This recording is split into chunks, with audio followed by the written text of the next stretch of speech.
Yan mga kabady, ready na yung ano natin, prutas na ihanda natin sa New Year. Ayan, mga bilog-bilog. Ayan. Ewan ko anong klaseng mga prutas na to. Basta prutas yan, kinakain namin yan dito sa Saudi Arabia. Ayan, yung kulay itim na yan. Itong parang kamatis, yan, matamis yan. Marami yan sa mga China, mga malalamig na lugar, Japan, yan, yung mga prutas na yan. So, ayan, may mga iba-ibang klase na tayong mga prutas. May avocado, may orange, may strawberry, may banana, ayan, may apple, ayan, marami na. Dadagdagan ko pa yan bukas para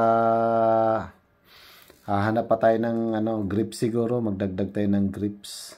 At ano pa bang ibang, basta kung ano makita natin bukas doon sa bilihan ng mga prutas. Ayan. At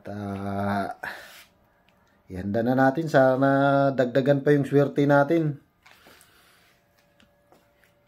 Dagdagan pa yung maraming swerteng darating sa ating ngayong 2024.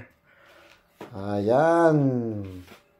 Sana ibigyan pa tayo ng marami pang grasya ni Lord God. Ayan. So, ayan. Yung ano na yan, yung prutas na tinatawag na malalaki yan dito. Ito. Yan. Malalaking prutas yan dito, pero sa Pinas maliliit ang tawag dyan. So, ayan lang yung prutas natin. Dadagdagan natin kung anong makita nating prutas bukas. At least nakapaghanda na tayo ng prutas natin sa New Year. Ayan, Happy New Year sa lahat! Mga kabady, don't forget to follow and subscribe my YouTube channel, Body Home Workout, sa Facebook din, at Facebook page, Body Home Workout. So, salamat sa lahat at Happy New Year! Ayan, nag-ano na ako dyan, naghanda na ako ng mga prutas na kakainin ko sa New Year. So, bye-bye!